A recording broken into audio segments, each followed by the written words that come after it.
어느덧 9월이 첫 주가 왔습니다. 시간은 계속 가고 있고, 그때마다 여러분들 주어진 책임과 그런 것들은 가벼워지는 건 아닌데, 근데 왠지 이게 코로나 바이러스 때문에 제가 느끼는 마음은 뭔가 이게 허전하다는 느낌이 많이 있죠. 그럼에도 불구하고 그 허전함을 하나님의 은혜와 사랑으로 가득 채워나가는 저와 여러분 되기를 간절히 바랍니다.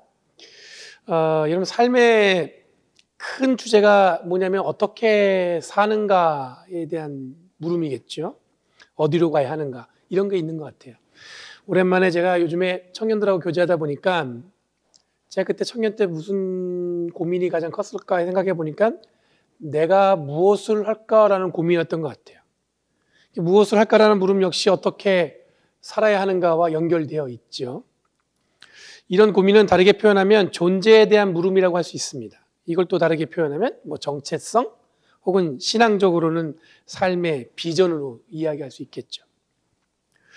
이런 질문이 늘 우리 삶에 동행하는 이유는 결국 우리의 존재를 이렇게 만들어 가는데 기왕이면 공감할 수 있고 보편적이면서 여기에 조금 더 욕심을 부리면 좀 특별한 존재로 살아가기를 바라는 마음에서 시작하는 것 같습니다. 그리고 더 깊이 들어가 보면 삶을 더욱 성숙하게 살아가고 싶은 마음, 또 한 가지 더 들어가 보면 좀 더 성장하고 싶은 마음이 아마 그 이유가 될 것 같습니다.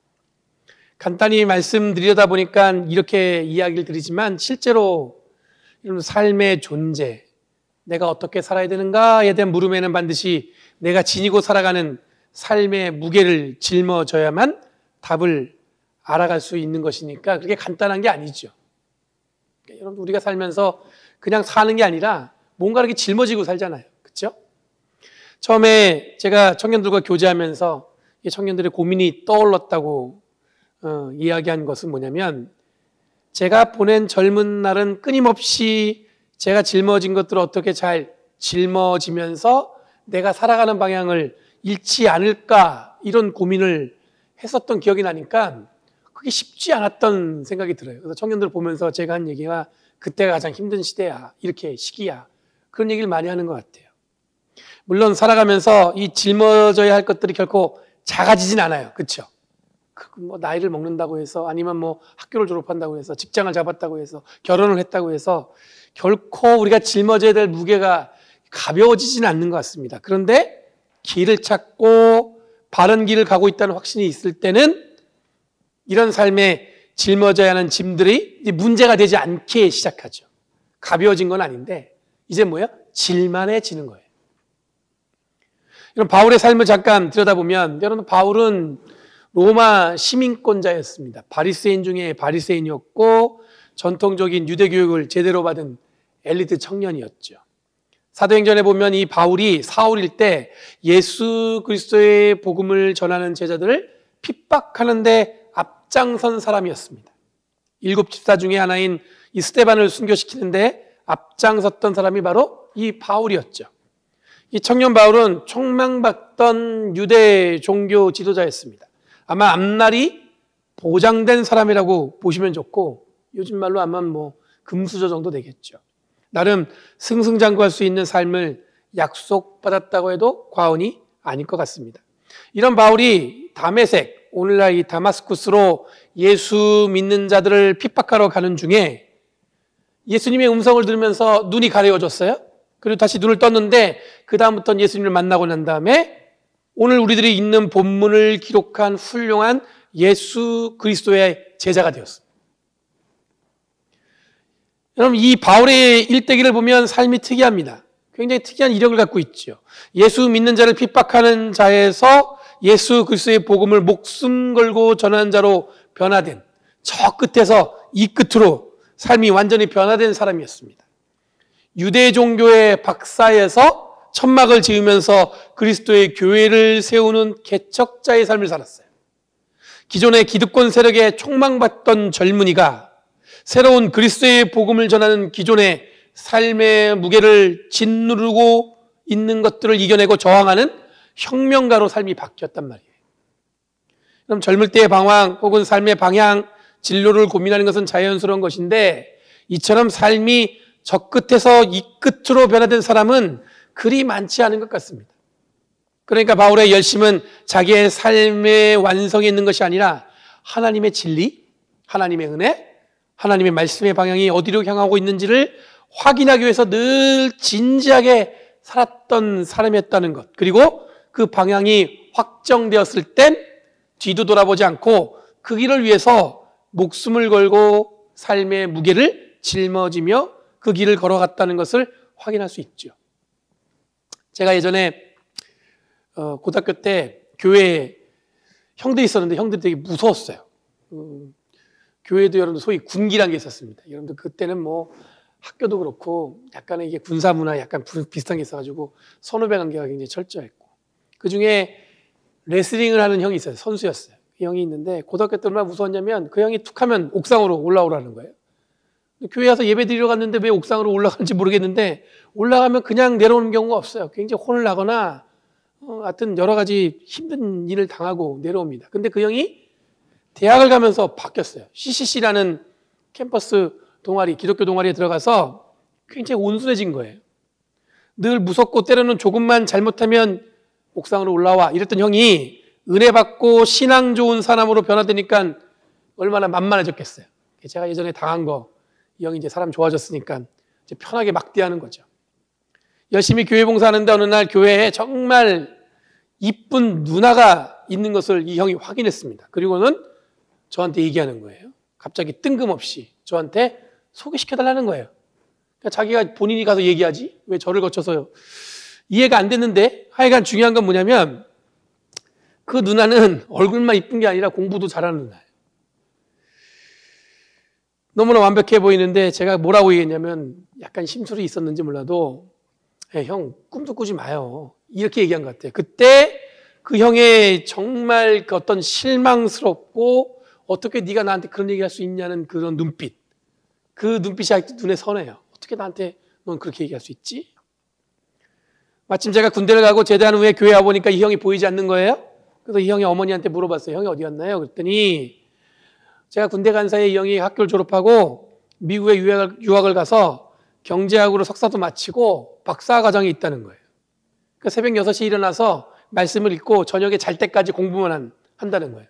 레슬링을 했으니까 운동하는 것처럼 새벽같이 일어나서 공부하는 하루 종일, 그러면서 2년 만에 석사학위를 마치고 박사과정에 들어갔다는 겁니다. 그러면서 그 어머니가 얼마나 자랑스럽게 얘기하시는지. 근데 그때 제가 생각하기를 어떤 마음이 들었냐면 이 형이 미국에서 유학하고 공부하게 된 것은 나 때문이라는 생각이 들었어요. 약간의 좀 뭐랄까 죄책감 이런 게 있었던 거죠. 그때는 저도 어렸으니까 뭐 앞뒤 없이 사람을 판단하는 어리석음이 있었는데 그때 느낀 것은 뭐냐면 사람이 이렇게 완전히 변화될 수 있구나. 그런 것을 그 형을 통해서 경험했어요. 그러니 바울의 변화는 바로 이런 완벽한 변화, 이전 것에는 절대로 돌아보지 않는 완전한 변화를 받았다고 볼 수가 있습니다. 이런 바울을 근본적으로 변화시킨 것은 율법에 대한 이해가 바뀌었기 때문입니다. 이런 율법에 대한 가장 큰 오해는 이 바리새인과 율법주의자들이 대표되는 그 사람들에 의해서 어떤 율법에 대한 오해가 만들어졌어요. 주로 예수님과 이 대척점에 서 있었기 때문에 자연스럽게 율법에 대해서 부정적인 생각을 가질 수 있지만, 여러분 율법은 출애굽을 통해서 하나님과의 관계를 완성시키는, 그리고 사람과의 사람의 관계를 완성시키는, 사람과 자연을 조화롭게 살아가는 데 필요한 것을 완성시키는 것이었습니다. 많은 사람들이 출애굽을 했으니까 필요한 규율이 필요했을 거예요. 그렇죠? 그냥 어떻게 막 살 수는 없잖아요. 근데 구약의 율법 정신은 하나님 중심, 사회의 약자에 대한 보호, 기본 재산권의 분배 등 지금도 꿈꾸기 힘든 놀라운 하나님의 정의, 사회 정의, 환경 정의 등의 그런 율법들을 담아내고 있다고 평가할 수 있습니다. 여러분, 십계명에 드러난 것처럼 하나님 중심은 당시에 하등 종교가 담고 있는 다신적인 생각. 그게 무슨 얘기냐면 그때는 자기 삶에 유익이 되면 어떤 신이든 그냥 받아들이는 거예요. 그런 식의 신앙이 있던 그 자리에 하나님 한 분만을 예배한다는 유일신의 고등종교적 관점에서 하나님을 이해하고 있다는 것을 여러분도 우리가 발견할 수 있어요. 사회적 정의는 대표적으로 당시에 사회적 약자로 대표되는 과부, 고아, 장애인, 이방인에 이르기까지 그들의 삶을 돌볼 수 있는 최소한의 공동체적인 책임을 율법에 담아두고 있습니다. 우리가 흔히 교회 다니면 11조 헌금 드리는데 11조의 원래 개념의 그 기본적인 개념은 뭐냐면 가장 고통받는 자를 돕기 위해서 우리가 마음을 나누는 게 바로 11조의 개념이에요. 그게 율법에 담겨져 있다는 얘기예요. 그리고 환경과 분배의 정의는 안식년이라는 법으로 땅을 하나님이 주신 선물의 개념으로 생각했어요. 내 소유가 아닌. 그래서 50년이 지나면 그 땅을 어떻게 해요? 다시 반납하고 재분배하는 희년법이 율법에 담겨져 있습니다. 그리고 7년이 지나면 그 농사 짓는 것을 멈추고 1년을 휴경해야 하는 디테일한 것까지 율법에 담겨져 있다는 얘기죠. 그런데 예수님 시대의 율법주의자들에게 이 분배 정의와 사회 정의의 개념은 그 안에서 율법에서 사라져버리고 하나님 중심 율법을 지나친 문자주의와 혹은 근본주의적인 해석으로 이 보편적인 사람들에게 부담이 되는, 그러니까 많은 사람들이 그 율법을 잘 지킬 수 있도록 유도하는 게 아니라 그거를 못 지키면은 어떻게 보면은 굉장히 그거를 정죄하거나 어떤 종교적 우월감의 약자와 어려운 사람들 혹은 소외계층을 넘어서 일반적인 사람들에게 냉정한 율법적 잣대를 들이대면서 결국 여러분 신앙의 가장 기본적 정신, 그게 뭐냐면 이 세상을 하나님이 사랑으로 창조하셨다는 것, 그것을 완전히 우월한 선민의식으로 오염되게 된 것들이 예수님의 복음과 부딪히게 된 거예요. 이런 의미에서 예수님은 율법을 파괴하러 오신 것이 아니라 완성하러 오셨다고 선언한 것이고, 바울은 오늘 본문을 통해서 이 완성의 의미를 간단하고 명확하게 설명하고 있습니다. 여러분, 로마 교회를 향한 바울의 편지는 다른 교회에 보내는 편지와 그 온도 차이가 있습니다. 첫 번째로는 바울의 사역의 막바지, 즉 순교하기 직전에 쓴 편지로 이미 예수 그리스도의 복음에 대한 바울의 나름 신학적 작업이 성숙했을 때 편지를 썼다는 것이고, 두 번째로는 다른 교회와는 달리 로마 교회는 바울이 세운 교회가 아니었다는 점에서 바울의 편지는 좀 더 세밀하고 디테일한, 그리고 좀 더 실천적인, 여러분 이 다른 온도 차이는 지금 바울이 우리들에게 이야기하는 것처럼 느껴지는 보편적 복음 이해라는 우리에게 필요한 복음 이해를 위해 기록했다는 것을 기억하시면서 오늘 본문을 이해했으면 좋겠어요. 우선 바울은 그리스도인이 세상에 특별한 존재이기는 하지만 절대로 특권을 가진 존재가 아님을 강조하고 있습니다. 오늘 읽은 본문 이전에 보면 바울은 국가 권력과 국가가 세운 법을 잘 준수할 것을 부탁하고 있습니다. 이 말은 자칫 그리스도인이 된다는 사실이 이 세상을 부정하고 이 국가의 원칙을 거부하는 무리한 삶의 계획을 세우는 것은 결코 그리스도인답지 않다는 것을 바울은 분명히 지적하고 있습니다. 이런 기본적인 삶의 태도에 대해 이해를 거쳐서 오늘 본문을 바울이 기록하고 있습니다. 오늘 본문은 간단하게 율법에 대한 바울의 이해 혹은 기독교인의 가장 우선순위로 이해할 수 있는 것들이 무엇인지를 잘 보여주고 있는 것 같습니다. 8절 말씀에 보면 사랑에 대한 보편적인 이해를 설명하고 있습니다. 여기서 사랑이라고 번역한 단어는 당연히 아가페 사랑을 말하는 것인데 사회적인 혹은 도덕적인 사랑을 행하는 것을 의미하고 있죠.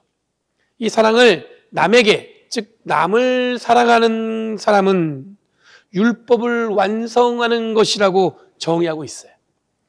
다시 말해서 유대인들의 이 거대 담론, 그들이 하나님을 믿고 율법을 지키는 거대한 그들의 삶의 목적은 뭐였냐면 율법을 성취하는 것인데, 그것을 완성하는 방법은 뭐냐면 바울의 입을 빌리면 사랑, 즉 남을 사랑하는 것을 통해서 완성된다는 거예요. 그럼 간단한 문장이지만 이 문장을 깊이 묵상하면 걸리는 게 한두 가지가 아닙니다. 이런 사랑이라는 개념은 우리에게 여러 가지 희생을 강조하는 언어라는 것을 우리는 잘 알고 있죠. 사랑한다는데 자기가 혼자 이기적으로 누군가를 사랑할 수 있는 것은 절대로 없습니다. 뭔가를 희생해야 된다는 걸 우리가 잘 알고 있어요. 그런데 이 사랑을, 그것도 남을 사랑해야, 가족 안에서도 여러분들 나를 희생하면서 사랑하기 힘든데 남을 위해서 사랑해야 율법이 완성된다는 것은 이 땅을 살아가는 우리들에게, 오늘날 특히 우리들에겐 굉장히 많은 도전을 주는 것 같습니다. 바울은 이어지는 본문에 더 힘을 실어서 사랑을 강조합니다. 간음, 살인, 도둑질, 탐냄, 즉 율법의 대표적인 표현들이 내 이웃을 내 몸과 같이 사랑하라는 말씀에 다 요약되어 있다는 거예요. 모든 계명은 내 이웃을 내 몸과 같이 사랑하여라는 말씀에 요약되어 있습니다. 이게 9절 말씀인데 다른 어떤 율법의 완성, 즉 완전해지려면 내 이웃, 즉 남을 내 몸처럼 사랑한다는 말에 함축되어 있다는 얘기예요. 여기서 요약이란 단어는 아나케 파라이 오마이라는 단어를 썼어요. 단어가 굉장히 긴데 이 단어의 뜻은 무슨 얘기냐면 하나로 묶어낸다는 거예요. 그러니까 여러분들 율법이 다 외우고 지키고 그러기엔 양이 너무 많아요. 지켜야 될 것도 많고 그러다 보니까 여러분들 뭐예요? 한두 번은 율법을 어길 수도 있고. 근데 유대인들, 특히 여러분들 바리새인들이나 율법주의자들은 그렇게 어기는 걸 용납을 못하는 거죠. 반드시 꼭 지켜야 된다는 거예요. 근데 바울은 뭐라고 얘기하냐면 아나케 파라이 오마이라는 단어를 써서 이 모든 것을 다 어떻게 해요? 그 많은 율법들을 하나로 묶어내서 하나로 그냥 함축해서 만들어 온 게 그게 뭐냐면 사랑인데 내 이웃을 내 몸과 같이 사랑하는 것, 그 안에 다 묶여진다는 얘기예요. 다시 말해 수많은 율법들, 그 율법은 남을 사랑하는데 나처럼 사랑하지 않으면 어떻게 돼요? 이루어질 수 없다는 거예요. 아까 이 말씀에서 우리들이 걸린다고 말씀드렸잖아요. 문장이 간단하죠. 근데 남을 나처럼 사랑할 수 있다는 게 가능할까? 이런 생각이 듭니다. 여러분 세상에는 이익 공동체와 희생 공동체가 있다고 말씀드린 적이 있어요. 그래서 게마인 셰프트, 계절 셰프트 이런 얘기한 적 있는데 기억나시죠? 대부분 우리들은 이익 사회에 우선한 기준의 어떤 삶이 세팅되어 있습니다. 원래 그렇게 태어났어요. 성경에 기록된 원죄의 시작부터 가인의 죄를 통해 우리들이 확인하는 것은 뭐냐면 남을 배려하는 것보다 다른 누구보다 어떻게 해요? 나를 보호하고 내가 인정받고 싶은 것이 어떻게 보면 당연한 겁니다. 그런데 이 당연함을 극복하고 살아가려는 게 하나님이 우리에게 주신 율법이고 이 율법의 완성은 남을 사랑하는 걸 통해서 완성된다는 것입니다. 이어지는 10절 말씀에 보면 이 더 깊은 사랑에 대한 이해를 우리를 초대하고 있습니다. 사랑은 이웃에게 해를 입히지 않습니다. 그러므로 사랑은 율법의 완성입니다. 여러분 남을 사랑하는 것은 이웃에게 해를 입히지 않는 것이라고 연결되어 있습니다. 영어 성경에는 Love does no wrong to a neighbor 이렇게 얘기하고 있어요. 여기서 wrong은 카코스라는 단어를 번역했는데 이거는 가치 없는 일. 근데 이게 목적이 있을 때 사용되어지면은 상해를 입히는 것 혹은 해를 가하는 것이라고 번역하고 있어요. 그러므로 남을 사랑한다는 행위는 의도적으로 남을 해하는 행위를 적극적으로 금지한다는 의미에서 이해하시면 될 것 같아요. 그러니까 여러분들 내 이웃을 내 몸같이 사랑하라. 그 얘기 뭐냐면 그 사랑이란 가장 여러분들 우리 표현 중에 가장 기본적인 표현은 뭐냐면 그 사람한테 해할 일을 하지 말라는 거예요. 상처받을 일을 하지 말라는 거예요. 그럼 제가 이 본문을 읽으면서 요즘 한국에서 벌어지는 교회와 관련된 이야기들이 떠올랐어요. 아마 코로나 바이러스로 이 대면 예배가 금지되면서 정부가 이 종교를 핍박한다는 프레임으로 여기에 승복하지 않는 것이 곧 순교의 정신, 즉 목숨 걸고 예배를 드리는 행위라는 것을 저항하는 몇몇 교회가 이 뉴스로 만들어져서 나온 것을 보게 되었습니다. 이런 뉴스와 함께 이어지는 뉴스는 뭐냐면 아마 코로나 바이러스로 비즈니스도 문 닫고 결혼도 연기하고 나름 자발적으로 코로나 바이러스 확산을 막기 위해 노력하는 분들의 수고가 이 교회의 이기적인 행위로 헛수고가 된다는 내용의 기사도 또한 이렇게 보게 되었어요. 멀리서 느껴지는 제 마음은 뭐냐면 허탈감 혹은 여러 가지로 안타까움 이런 것들이 제 마음을 이렇게 사로잡고 있었습니다. 이런 사람들이 많이 모이는 곳, 곧 종교만, 교회만 찝어서 모이지 말라고 한 것이 아닌데 이것을 교회에 핍박하는 것으로 오해하게 하고 목숨 걸고 예배 드린다는 말로 보란 듯이 대면 예배 때 하지 말라고 그러는데 대면 예배를 드리고 그 다음에 어떻게 해요? 예배 끝나고 밥도 먹으면서 이거를 SNS에 올렸어요. 그러면서 자랑하면서 그렇게 올릴 수 있는 마음은 어디서 오는 것일까? 그게 궁금했습니다.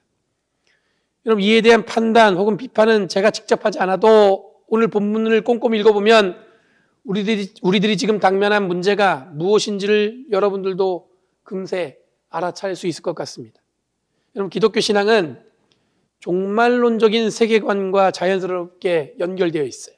이 종말이라는 단어가 여러 가지 오해를 줄 만한 단어로 오늘날 이해하고 있죠. 종말, 즉 하나님의 마지막 때 그렇게 이해하고 있죠. 또 즉 예수님이 공중 재림하신 날, 그날이 종말이고 종말론적인 삶이라는 바로 이 날을 소망하며 사는 것이 종말론적인 삶이라는 거예요. 그런데 가장 큰 종말화된 오해는 세상의 끝에 무게를 두고 있는 데 있는 것 같습니다. 맞기는 맞습니다. 근데 세상의 끝이란 말은 기존의 세상의 질서는 끝이 나는 것이고 새로운 세상의 질서가 시작된다는 거예요. 즉 하나님의 통치가 실현되는 것, 이것이 바로 종말의 이해입니다. 기존의 세상의 질서가 세상을 움켜쥐고 있었다면 종말의 때는 여러분들 뭐냐면 하나님의 질서가 이제는 뭐예요? 세상을 품고 있다는 게 종말의 이해입니다. 영화를 통해서 우리들에게 그려진 종말은 완전히 지구가 멸망하는 것으로 그려지지만 기독교 신앙에서 종말은 하나님의 새로운 질서, 곧 통치가 시작되는 날이 바로 종말이에요. 그렇다면 우리들이 교회 안에서 이루어가는 신앙생활은 곧 하나님의 때, 하나님의 통치를 실현하는 종말을 경험하는 생활을 하는 것이라고 이해할 수 있을 것 같습니다. 이런 특별한 경험은 어떻게 연결되냐면 바로 내 이웃을 내 몸과 같이 사랑하라는 것, 즉 남을 사랑하는 것으로 표현되어지는 거예요. 오늘 본문에서 바울이 요구하는 것은 바로 이 종말론적인 삶의 실천이라고 볼 수가 있어요. 그래서 이어지는 본문에 보면은 바울이 주님이 오실 날이 가까우니까 깨어 있으라라고 요청한 이유는 바로 여기 있습니다. 이웃을 사랑한다는 것, 남을 사랑함으로 율법을 완성하는 데 필요한 것은 그냥 내가 이제부터 결심해서 이렇게 해야지, 이렇게 이루어지는 것이 아니라 하나님의 통치, 즉 새로운 질서의 시작, 주님이 오시는 날을 준비하는 데 있어서 깨어있음을 통해서 이루어지는 거예요. 그러니까 이게 다르게 표현하면 전적인 하나님의 은총과 은혜로 이루어지는 것이지 내가 노력해서 되는 게 아니라는 거예요. 우리들이 교회 공동체 안에서 하나님의 나라를 실현하기 위해 노력하는 것이 바로 남을 사랑하는 것을 실천하게 하는 힘은 바로 하나님이 지금 이 순간 함께 하셔서 세상이 지배하는 그런 힘으로 우리가 움직이는 것이 아니라 하나님이 통치하는 힘으로 움직이는 사람이라는 그런 신앙을 고백했을 때 비로소 내 이웃을 내 몸과 같이 사랑할 수 있게 된다는 말입니다. 오늘날 교회가 문자주의적 혹은 근본주의적인 행위로 인해서 예수님 시대의 율법주의자들과 같은 오류에 빠져 지내고 있는 것을 목격할 수가 있습니다. 여러분, 교회는 개혁을 이루는, 즉 변화를 이루는 주체였지 그 대상이 되면 안 됩니다. 그런데 요즘은 교회는 끊임없이 세상에 질타를 받아요. 어떻게 교회가 그럴 수 있어? 어떻게 목사님이 그럴 수 있어? 여러분, 이런 이를 순진하게 세상이 핍박하는 것으로 이해한다면 이건 이기적이고 우월한 선민의식으로 똘똘 뭉쳐 지냈던 율법주의자들이 행했던 행위를 그대로 따라하는 것임을 기억해야 합니다. 여러분, 교회는 늘 세상을 변화시키는 하나님의 방식, 예수 그리스도의 복음을 선포함으로 세상을 변화시키기 위해 노력하는 것을 신앙생활이라고 이야기하는 것이지 결코 여러분들 우리가 갖고 있는 파워를 드러내고 이웃에게 해를 가하는 행위로 신앙생활을 하게 된다는 것을 오해하면 안 되는 것입니다. 믿음이 좋다는 것은 의심 없이 모든 것을 믿어서 인정되는 게 아니에요. 늘 끊임없이 하나님 나라, 하나님의 원리, 그리스도의 복음의 원리, 간단하게 한 문장으로 이야기하면 내 이웃을 내 몸과 같이 사랑하는 것을 실천함으로 얻어지는 것임을 기억하시길 바랍니다. 바울이 만약 우리 동시대에 살고 있다면 우리에게 이렇게 요구할 것 같아요. 이렇게 요청할 것 같아요. 이웃에게 심리적으로 불안함을 주는 행위는 옳지 않습니다. 이웃을 위해 더욱 희생하며 사랑하는 것을 통해 하나님의 율법을 완성할 수 있습니다. 그러니 바로 예수 그리스도를 믿는 자들이 이 땅에 실천해야 할 믿음의 행위입니다.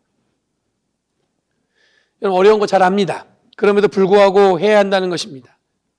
나를 사랑하는 만큼 남을 사랑하는 행위가 쉽게 될 리 없겠지만 그러니까 노력해야 됩니다. 그러니 함께 교회 안에서 이것을 이루기 위해서 우리는 어떻게 해요? 치열하게 노력해야 돼요. 그냥 이렇게 앉아 있어서 그냥 수동적으로 되는 게 아니라는 거예요. 그래야 하나님의 뜻, 하나님의 말씀을 완성하는 삶을 살아낼 수 있을 줄 믿습니다. 요즘에 예전 같지 않은 삶을 살다 보니까 이 예민해져 있는 부분이 있어요. 예전 같았으면 그냥 가볍게 넘길 것들이 상황이 그렇다 보니까 이게 그냥 크게 느껴지는 거예요. 옛날 같았으면 그냥 무덤덤하게 지나갈 수 있었어. 근데 어떻게 되냐면 자꾸 이게 제 삶을 더 무겁게 짓누르는 것 같아요. 이때 잠깐 멈춰 있다가 다시 일어나서 보면 보이지 않던 것들이 보이게 될 것입니다. 오늘 읽은 본문이 우리들을 잠깐 멈추게 하는, 그리고 가슴에 깊이 새기는 말씀이 되었으면 좋겠습니다. 바울은 이미 이런 시간을 지나온 후에 로마 교회에 간절히 그 경험을 나누고 있어요. 다 지금 복음에 대해서 얘기했는데 교회 갈 일은 하나밖에 없더라. 그게 뭐냐면 내 이웃을 내 몸과 같이 사랑하라. 우리 그리스도인들은 세상에 인정받기 위해 행하는 사람들이 아니라 세상을 변화시키는 사람이라는 사실을, 그 변화는 어떻게 막 뒤집어 엎고 갈아엎어서 이루어지는 것이 아니라 사랑을 통해 이루어지는 것을 기억하시고 이 시대에 더욱 이웃을 사랑하는 실천으로 그리스도의 법을 성취해 나가는 저와 여러분 되길 간절히 바랍니다. 우리는 주님이 이끄시는 그 에너지 안에 있는 줄 믿습니다. 하나님의 뜻과 하나님의 말씀 가운데 있으면서 하나님이 통치하는 능력 가운데 있음을 고백하시고, 내가 뭔가를 하려면 잘 안 돼요. 근데 하나님의 능력으로 된다는 그런 믿음을 가지시고 여러분 이 어려운 시기를 잘 이겨내면 하나님이 그때 나와 함께 하셨구나, 그런 고백이 우리가 서로 나눌 날이 올 줄 믿습니다. 그날을 위해서 소망하시고 그날을 위해서 기도하시는 저와 여러분 되길 간절히 바랍니다. 기도하겠습니다. 하나님 감사합니다. 오늘도 변함없이 함께 하시는 주님의 은혜와 사랑에 감사드립니다. 날마다 주님이 뜻하신 것들 이루어지게 하여 주시옵고 항상 주님이 우리와 동행하심으로 내 이웃을 내 몸과 같이 사랑하라, 그 말씀이 우리의 삶에서 실천되어지게 하여 주시옵소서. 그것을 통해서 율법을 완성하며 또한 간절히 바라는 것은 하나님의 통치가 우리의 삶에, 우리 교회 안에 가득 펼쳐지고 있음을 고백하는 그런 삶을 살아가는 저희들 되게 하여 주시옵소서. 감사드리며 예수님의 이름으로 기도드리옵나이다. 아멘.